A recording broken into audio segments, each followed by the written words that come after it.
The time is up, the time is up, the time is up. It's a vulnerable right, that's so accountable. It's a powerful display. Only gonna fade away. Start at the rest.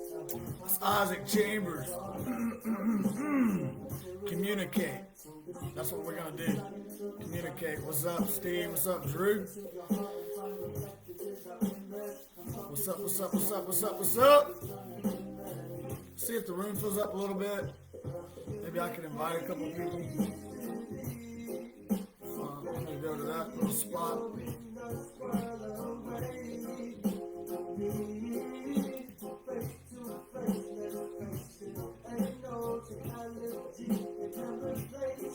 Good morning, good morning, good morning.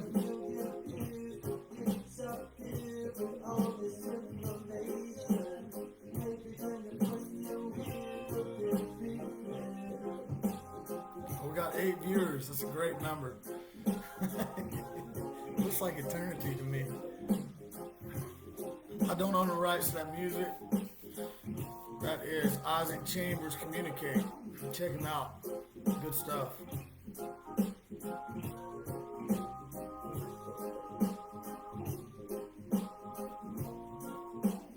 What's up, Derek? What's up, Shauna?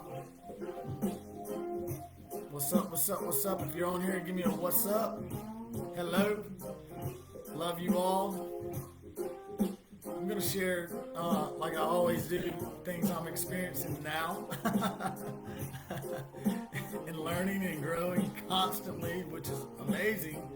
And it's happening at a very fast rate, which is probably going on with everybody, you know. Appreciate everybody being here. I'm honored. Very grateful that you would take the time to come and check out what I got to say. And let's get cranking on this thing. Turn that off and look at this. I've been talking to some friends. I wanted to kind of break down the way I'm seeing the whole trigger thing. And the other day, well, a little while back, I was on a clay pigeon shoot, which with you know, you carry shotguns, and they release these discs like clay pigeons is what they're called, clay pigeons, and they're supposed to simulate ducks and dove and even rabbits. They bounce across the ground, and you know, we had a great time. It was fun. I got bored with it after about 9, I think 10. I think we went 18. And anyway, the next day I was thinking about that, and I was thinking, gosh, you know, this trigger to this shotgun. The shotgun holds a shell, which is a bullet basically, and the trigger is pulled in the. It's a mechanism, you know, for the shotgun. The shotgun, you could say, is almost like an engine, or it's mechanical. And when you pull the trigger to the, I don't know I don't fully know the full mechanics of it, but the way I understand it is when the trigger is pulled, when you engage the target, let's say the clay pigeon is the target, and I fully have engaged, I'm focused, I'm engaged, I have really become entangled with that target. I mean, I'm focused in on that thing, you know, and I've fully engaged that target, meaning I've entertained that target, and I pull the trigger. When I pull the trigger, it sets in motion the mechanics of the shotgun, which ultimately releases the full power that's contained within that shell, that bullet. Releases it and comes out of the shotgun. I was thinking about that, and I was like, wow. You know, first off, I'm seeing that these triggers, would I ever know the power within me without the trigger? So let's say there's a trigger. And when the trigger's pulled within me, it releases everything contained within the bullet or the shell or the seed, you could say. And I'm gonna put all this together in a little while, so we can learn from these triggers. These triggers can actually teach us how to evoke our power or energy, you could say. Like, for instance, I can feel what I've called now anger. Now, let's just say there's one energy, and there's many different variations to the one energy. You could say there's one power. There's many different variations to the one power. There's one sound. There's many different variations to the one sound. There's one frequency. There's many different variations to the one frequency. There's one vibration. There's many different speeds or variations to the one vibration. You know, there's one spirit. There's one breath. There's many expressions, or there's our one absolute eternal being. There's many expressions, many different variations of our one absolute eternal being.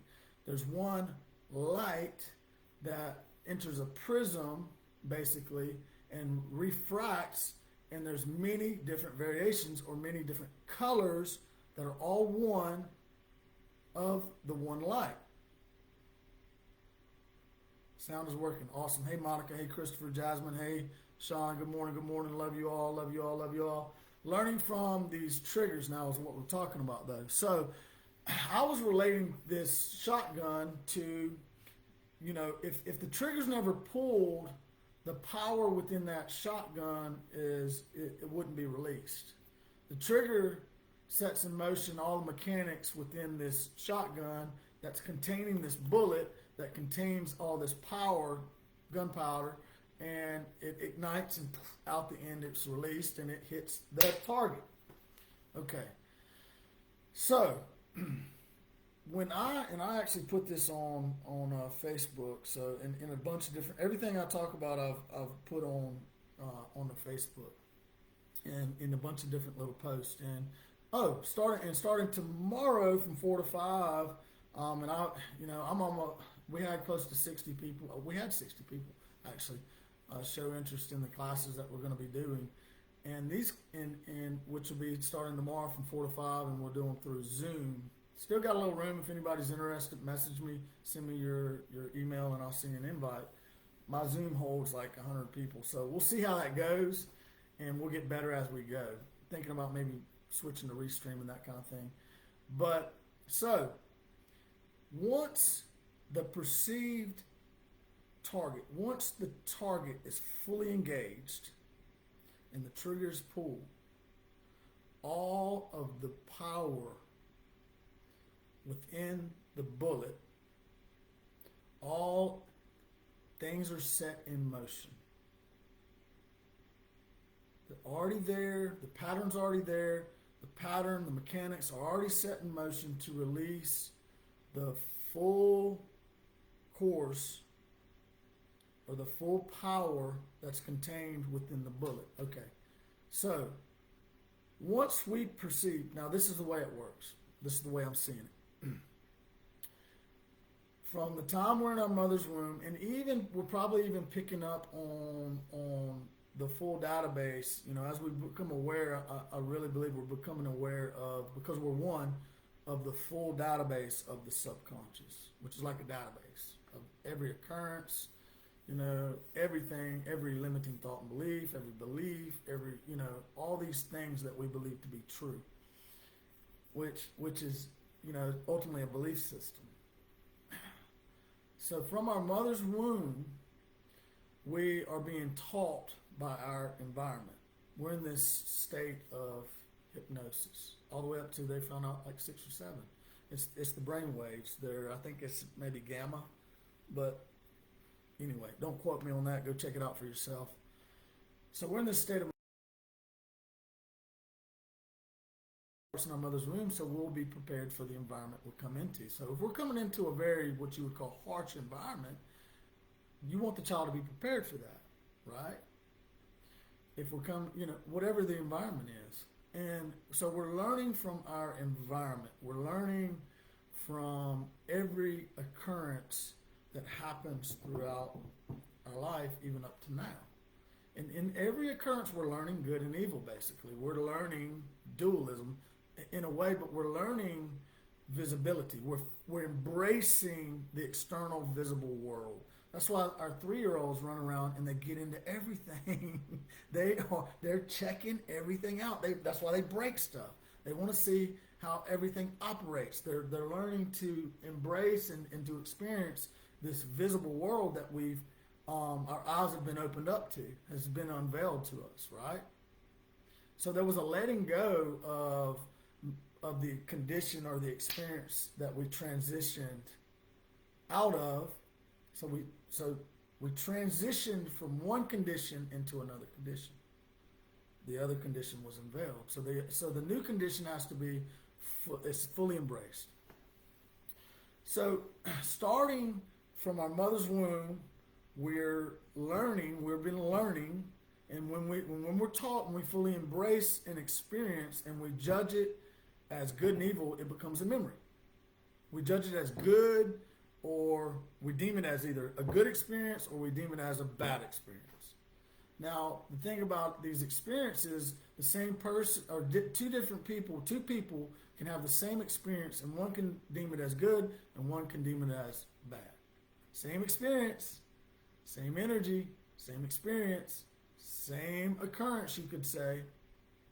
And one could say, okay, it was terrible, horrible experience. And another can say, man, that was awesome, I love it.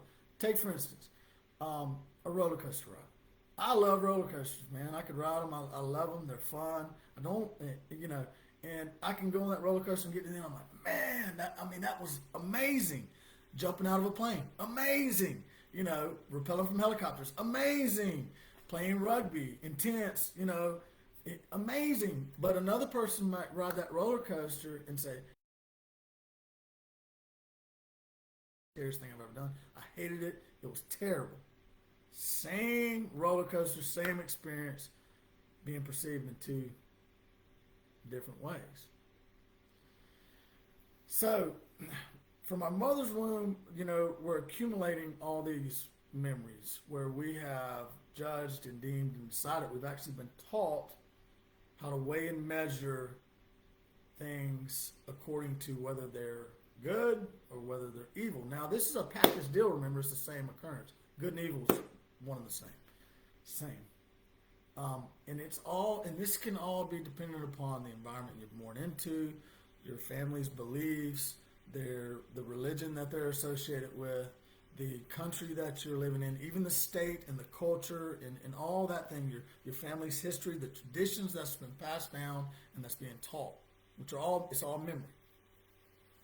So what's happening is we are projecting the memory of good and evil, these memories, which is all these occurrences, even been passed down through our generations, and we've been projecting the memory, which is a thought image, and we've been projecting it onto reality, which is true. Reality is true. Everything, so all things are their source. Reality is source. Reality, you can say, is God. Reality and God is true. So reality is true. Everything is true. But we've been projecting the memory of good and evil onto the canvas of reality, which is true, and distorting the very reality that's true. And perceiving the distortion in a perception and making a judgment based off of that. And so it's already almost preset. So first off, we need to become aware of this. We need to become aware of what's going on. We're not perceiving things as they are.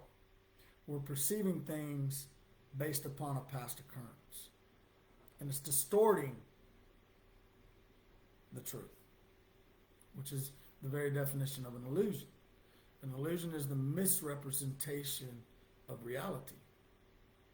It's a distortion. That's why the Yoga Sutra says the seer. Now, the seer is the one who sees reality as it truly is, which is neutral. Spirit is neutral and takes form depending upon our judgment, what we deem, decide, name, call. Right? Therefore, our natural state of being is one of neutrality, balance, harmony. So you could say that once we've perceived a thought image, that's the target. Once we've perceived, let me do this, there we go. This thought image, I've become focused. I've fully engaged this thought image, which is a memory. It's the memory of good and evil.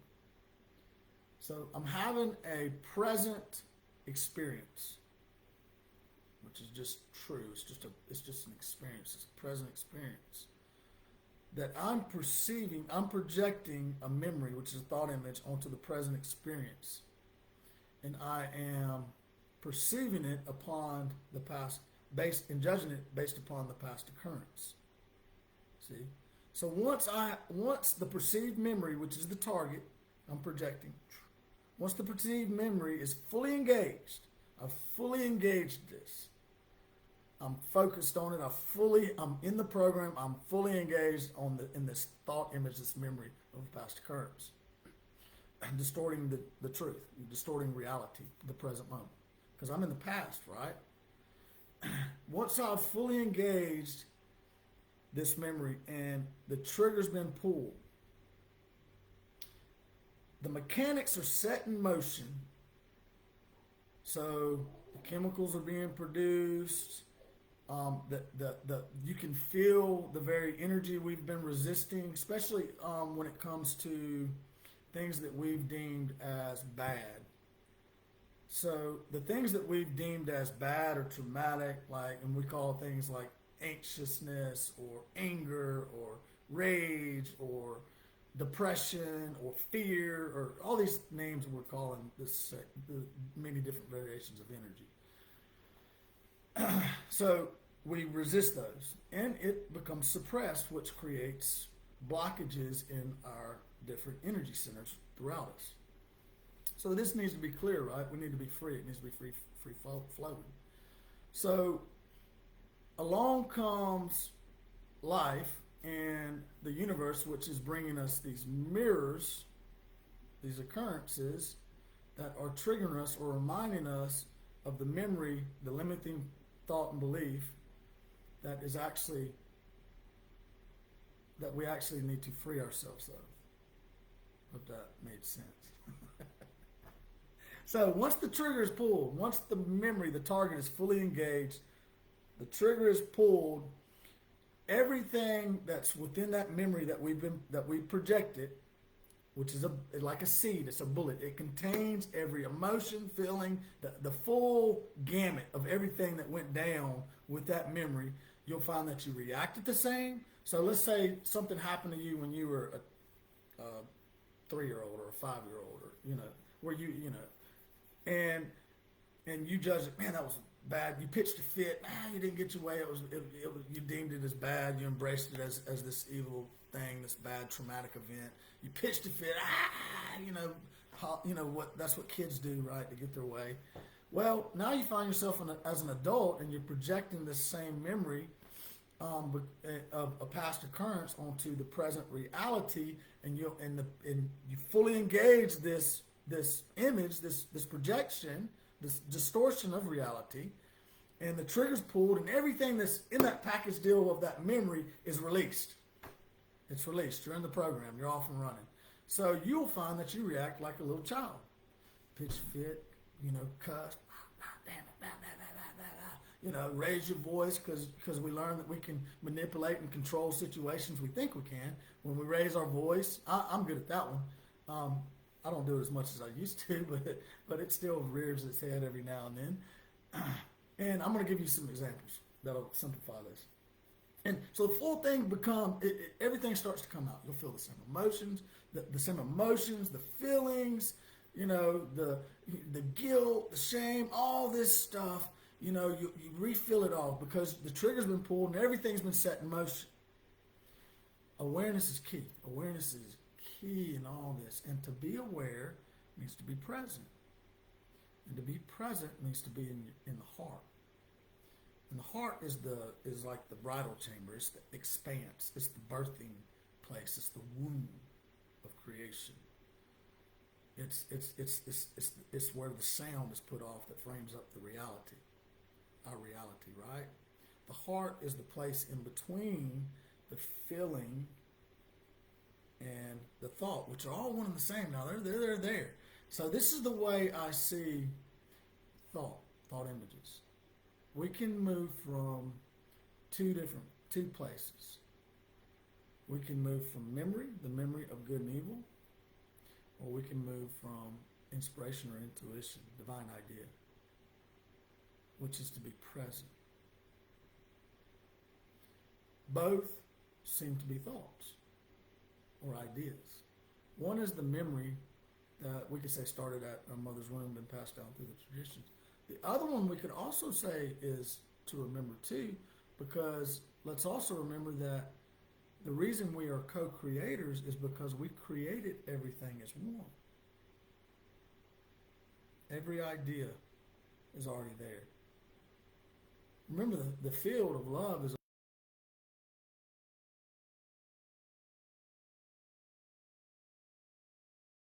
everything already is. So when we make a choice on one or the other, the mechanics are set in place to frame up that idea or that thought. So the thing about the memory of good and evil, these thought images, they will continue to recur in our lives. Why? Why are they recurring? See, they're in the subconscious mind. They're patterns, programs, and they will continue to recur and bring it. And these mirrors will continue to come in the form of occurrences and situations and things like that we're projecting. Remember, so we can set ourselves free. So we can set ourselves free. So the thing about once that trigger is pulled and you're running through and you feel all these emotions, you can feel anger start to rise up. Once we become aware of that, what can we do? So I'm going to give you 2 or 3 examples that have happened to me here recently and how I came about all this. The first one, and I've been talking about this now, and now I'm walking through it. I get to put it in action. Faith without works is dead, right? I get to put it in action. I get to demonstrate.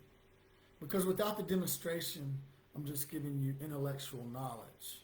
I'm just giving you, there's a revelation there. There's things I'm getting from the questions. I'm getting in the deep, and we'll go over a lot of this in the classes. But so, not too long ago, I was here in the house, and Jessica was around the other side, and I can't remember if we had the kids or not. I don't think we did. We had Ellie Mae, and I opened up Facebook, and boom, right there in front of me, I see a memory that Jessica shared of from 6 years ago, and it was of Brooklyn, our 10-year-old, and she was I guess she was 4 at the time. She was riding a little go-kart. And there's always something that rises up in me when I see people posting up past memories. Oh, they're in the past. Oh, they're this and that. And see, one way that we can realize that we are in a program that we're projecting and is we become disturbed. One way we can realize we're in the past and not present is we become disturbed. And to be disturbed is to be dis-ease. It's to not be at ease. Is to not be at rest. We still got these drain flies. and which means I'm the absence of ease. But the present moment is the absence of dis-ease. Right? So when I feel uneasy, you better believe I'm in the past. There's a memory. There's a program running the show. And I become dis-ease. My body's trying to tell me, hey, you've separated yourself and you've made yourself an enemy of yourself. You're in the past, which is no longer. There is only now. You think you're separate. You're somewhere else. So I started to feel this resistance, this friction, this uneasiness, this dis-ease. And that's why awareness is key. It's key to be aware, to feel everything, to be in your body and out of the body, and to feel everything, you know, because these are indicators for me. Because I want to totally set myself free of all that, because I believe there's a place of no resistance where we walk in constant, conscious balance, harmony, love, joy, peace and tranquility, repose, our natural state of being, ourself. And I believe we're on a journey of learning ourself, because to know thyself is to know God. To know thyself is to experience thyself, is to encounter thyself. And to encounter thyself is to experience, is to encounter and experience the present moment, because in the present moment now all is well, right? All is whole. I am that I am. It's to fully know as I've always been fully known. So we're on this journey to know. To know what? To know thyself. Ourself. Our being. The one and only. Our being is the one and only being. Divine awareness, yes. Donovan, good morning. What's up, brother? We'll see you later, Drew. So, I'm in the kitchen and I'll pull up this past memory, and I didn't realize it at first. I was becoming aggravated. Now, do I need to get all the way down to the bottom of this thing and find out the exact occurrence or the exact occurrence or the exact memory that's this program's running by? The exact program, you could say. You can. There's many techniques to do that, but I have found something much simpler for me, and you may want to try it, because I found there's just so many layers. There's so many layers, so many layers, so many layers that there's just so many layers, and there's so many of them. And remember, we're dealing with things that's been passed down, these traditions of mankind that's been passed down from generation to generation to generation to generation, but the buck stops here. We save the best for last. That's why you're here at this time. That's why you're a pioneer. That's why you're on this right now. That's why you're a trailblazer. That's why you're a thicket clearer. You're leading the way. You're clearing the path. We're leading the way. We're clearing the path into the field. Love. The field of unlimited potentials and possibility. The field. Balance. Harmony. Peace on earth. Goodwill towards all. No more violence, right? Right? The outer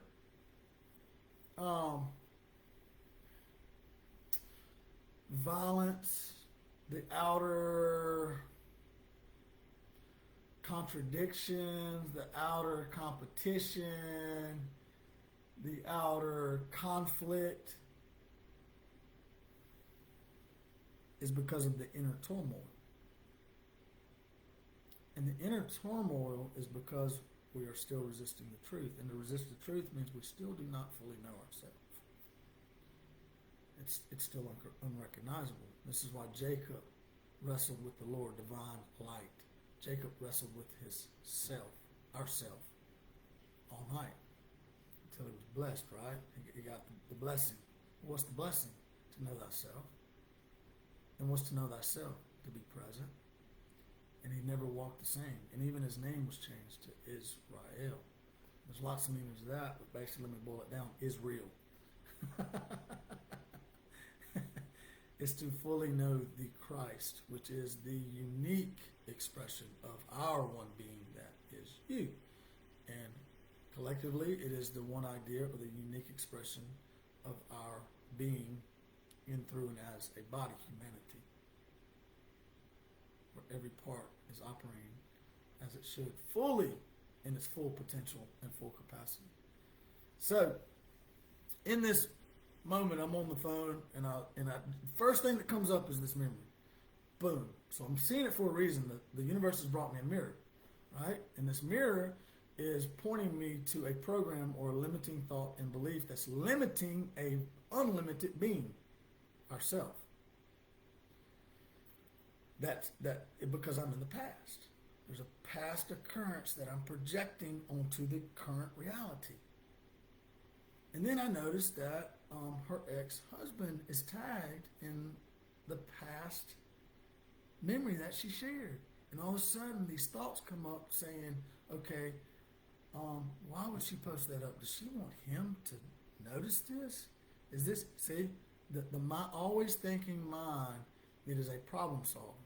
It's an intellectual, logical mind. It solves problems. So it needs problems to solve. So it creates problems so it can solve the problem it creates. But the intellect and the personality has always been meant to be in line. It's a teacher to align us and to bring us into balance. Right? There's a place where the personality dissolves into ourself. And you're this channel of free flowing. And the intellect, everything flows through.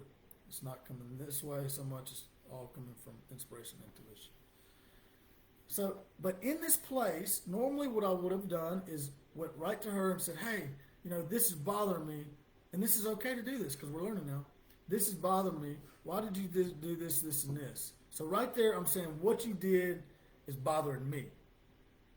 So I've lost my power. I've given the power to another. So I've said, what you did hurt me, has made me diseased. Right? So I just let go of my power and I empowered a non-power. But in this instance, I was aware. And I said, whoa, hang on. There's a memory here. There's a program here that I'm projecting from a past occurrence. And I ran through some things. I said, okay, what is it? What could it be? Father, what is this? Holy Spirit, what is this? What is this memory? What is this program? I want to dissolve it. And then I went back to what I've been taught from my inner voice, my inner self, from Source, from God, from Spirit. Good morning, Ashton. Good morning, Anita. This is what I've been taught. It's been a process now. It's been years. I've been studying myself and learning, so I can help others and learning, trying to find a very simple technique to dissolve the memory, and this is what I was told. The truth transmutes all things into the truth. Okay, so what's the truth? First, I was taught the seer, the one who sees true reality, the observer, is established in its natural environment. And I said, okay, what's the seer is me. It's the one who sees true reality. I want to see true reality as it truly is. I want to see reality as it truly is. Good morning, Darius. So if I'm established in my natural environment, what's my natural environment? Well, they asked Jesus, how will they know we are of the Father? How will they know that we are true? How will they know that we are our one, absolute, only eternal being, which is true? How will they know which is neutral, which is balanced, which is in harmony? How will they know? He said, movement and repose. Everything is constantly vibrating. Everything is constantly unfolding, expanding. We are constantly becoming aware of other layers of awareness. They're not new, they're already there. Everything already is. We are becoming aware of all that is within and is and as our being. Vast. So I said, okay, what's my natural environment? Repose. One of peace and tranquility. A meditative state of peace and tranquility. the one lying in the boat. When the storm was raging and all the cranial nerves were sending signals of, the 12 cranial nerves or maybe however many were in the boat were sending these signals of distress, our self is lying in the boat, tranced out in a meditative state of peace and tranquility,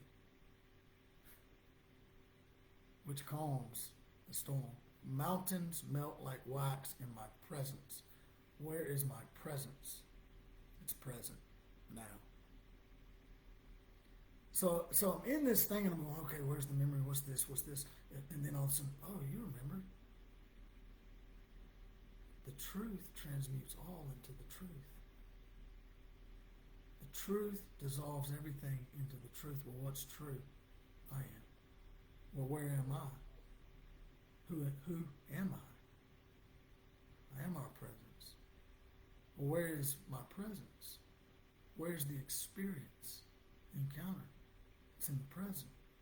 That means I'm operating from a past occurrence that's creating the aggravation, the dis-ease.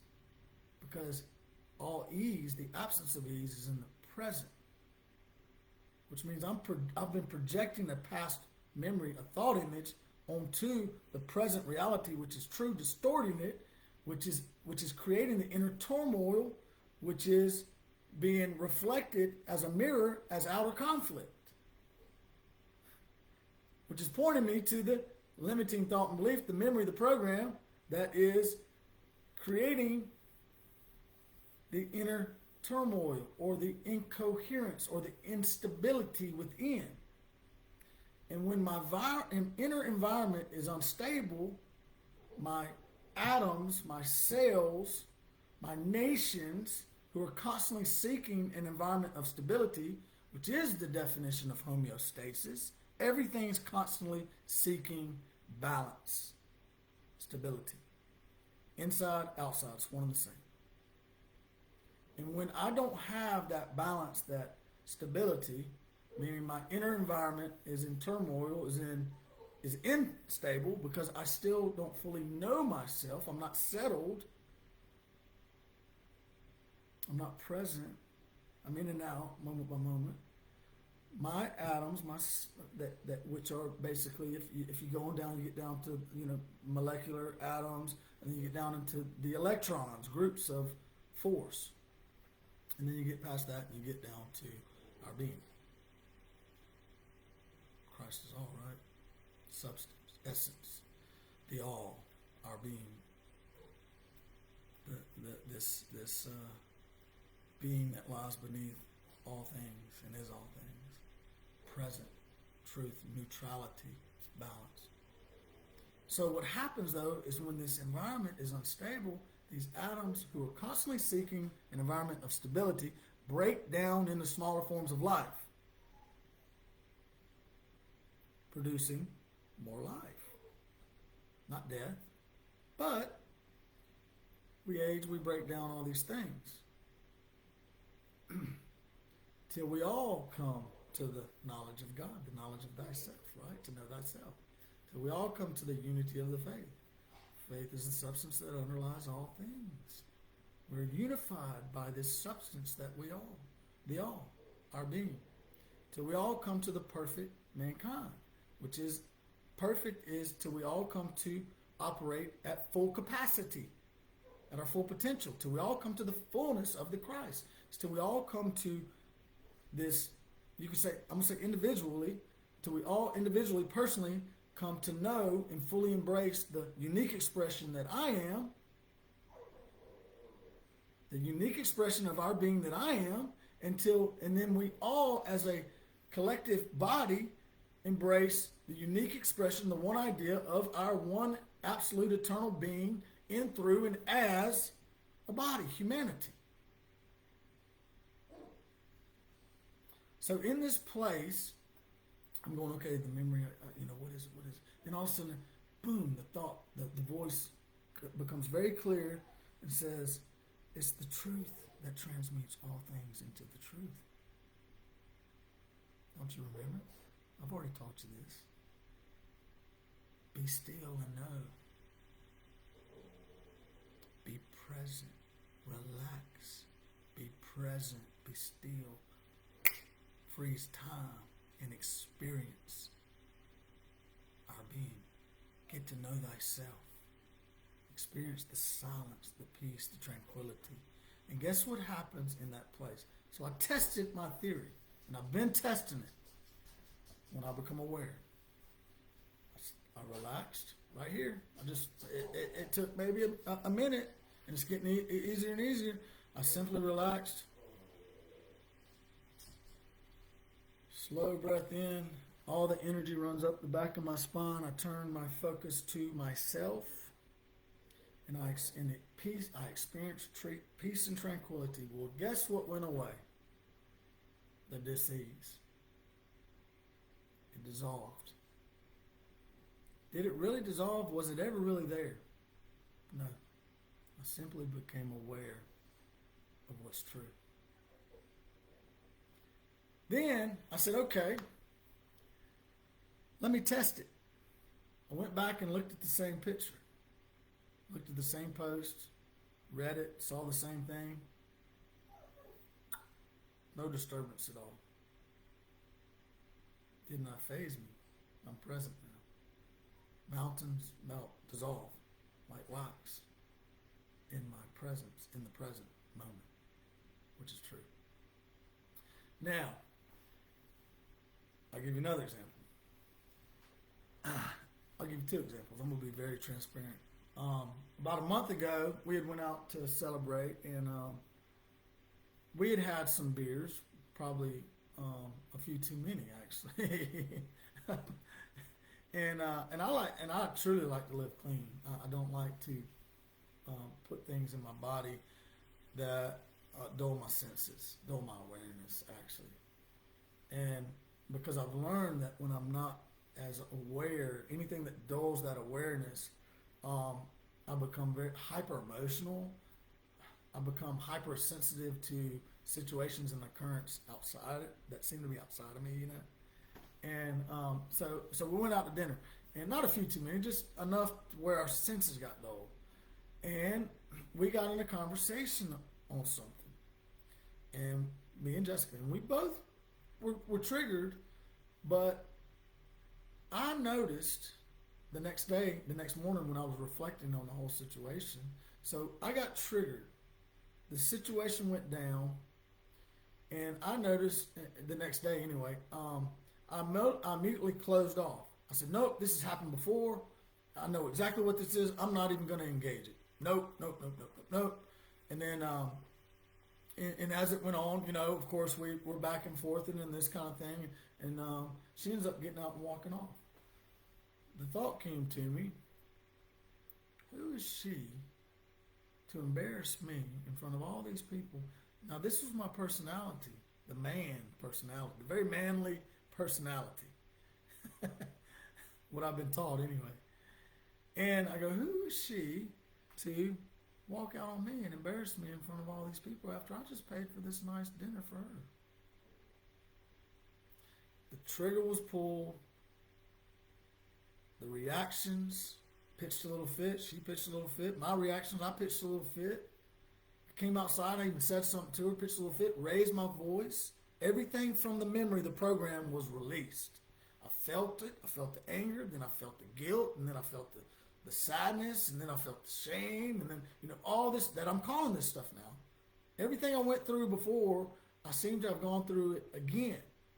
The next morning, I'm reflecting upon it, and I realized, oh my God, I projected this. I didn't hold space and allow her to vent and express herself because I was projecting a past memory, a past occurrence onto the present reality now, and I was judging and deeming the present according to the past. And as soon as I fully engaged that target, that memory, that thought image, the trigger was pulled, and everything that came as a package deal in that memory was released. I learned from it. The very next morning I learned from it. And I apologized. And I asked the person that I love dearly to forgive me. and that I'm learning, and she realizes we're all learning, and that it was a great learning experience. It taught me. Did it need to happen? Obviously it did. Obviously it did. I did not become aware of it though till the next morning in this situation. The reason being is because we had some beer, alcohol, that dulled our senses, and the program fully ran all night long until the next morning. Now, just here recently, I'm home. There's some people that can really trigger me. It's very rare for me and Jessica to get triggered a whole lot anymore, but we do. My ex triggers me pretty good still sometimes, and my mom can really trigger me. So I was back home, the holidays, and I was correcting my daughter. She's gotten in the habit when I ask her questions, or people ask her questions, and she's not responding, which I consider to be rude, And I understand, some people take longer to respond. I do understand that. I'm learning that too. But in this case, it was a kind of a disrespectful thing. I'm not going to talk to you, And I'm trying to teach her, look, they're engaging with you. You can at least engage back. Look us in the eye. Let's engage, And my mom steps in there and says, "Oh, well, she's just a child. This blah blah blah. This is something embarrassing." And I got triggered. I mean, it was quick too, And because I was in the moment with my kid, and then boom, I get it. That's the way it happens. And yep, you don't need any of it, man. Yep, Jim, you're right. You're gonna go through the cycles and the programs until you free yourself of the programs, and which I see it as inner alchemy. It's to transmute. It's to dissolve the memory of good and evil into the present moment, which is our being, love, harmony, peace, joy, all those great things we like to experience, But everything's needed till we all remember, because we're one. And so in this case, I reacted. So the trigger was pulled. I felt everything. I reacted, and and immediately, I'll tell you, I felt guilty about it. I just felt, oh man, guilt, shame, remorse, all that. I was like, I was talking to my mom that way, and I went to the back. I became aware of it. Why? Because I felt it. It was strong, I felt it, and I was like, oh. So immediately, I said, I need to remove myself, and I needed to go. I had to go find a place free from disturbances that was a little quieter. I had to shut the door. I had to lay back. I had to actually slow my breathing down, relax, drop down within until I experienced peace, stillness, and all those things dissolved and went away. Now they tried to rear their ugly head. Why? Because there's a memory there of even that. Well, how do I deal with that? I went and made amends. That's the best way I've found to deal with that. It dissolved. All that dissolved. But there was maybe you could call it residue or something like that. Whatever you want to call it. So I went and I made amends. Now, how do I do that? I owned my side of the street.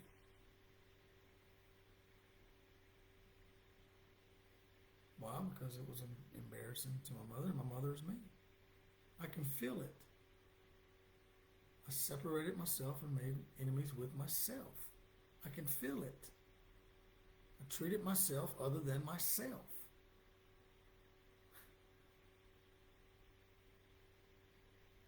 So I made amends. I said, I got triggered. I responded in a disrespectful way, and I don't want to treat you that way. I love you. I'm sorry. Takes care of everything. So, awareness, being present is key, and there are some techniques and practices that we can use to be more fully aware, I'd say. present in the moment to where we're in the heart, where we see the thought or the memory, we feel the feeling, and we don't engage. Why? Because we are the generator, operating director of our own feelings. But in the program, we are not. The program is, the past is. So there's a place of no resistance. This is why I heard some time ago, I'm learning the things I'm hearing years ago are unfolding now. They've been unfolding, but they're really increasing now. I heard, Alec, we're coming to a place of no resistance. So how could that be? How could that be? And I heard it's not that nothing will resist you, but you won't resist anything. Humility is to receive all things unconditionally. To receive every feeling free from judgment unconditionally. A judgment is a condition. It's a construct. It's to conclude upon that which is inconcludable. So we'll go in depth about some techniques of being more aware, self-awareness, all kind of different things we'll cover coming up. If you're interested, there's a bunch of people signed up. There's still room for more. Everything's free. We're giving it out. Anybody ever does feel, have it on their heart that they want to give towards, anything they feel that I'm doing, the best thing that you could do is give towards the revival campaign. We got a PayPal, and we have an orphanage that we're partnered with over in Kissy Town, Kenya. We got about 45 children. We've recently dug a well and bought all new beds and bunk beds and shoes and milk cows and chickens and farmland to farm. But we want to buy a pump for the well so we can start getting some running water going. They no longer have to trek, a mile down the mountain with jugs on their heads and bring them back up every day. And we also would like to build a school that would be free for all the orphaned children there that don't have the money to go to school, where we can teach these kind of cool things too, and build up the compound so people can come in for periods of time and teach and help the children there to learn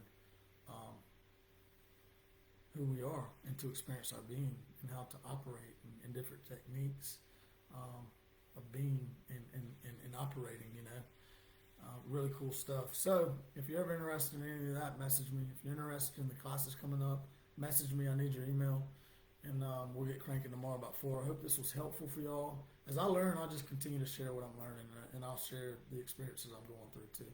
Peace. Love y'all.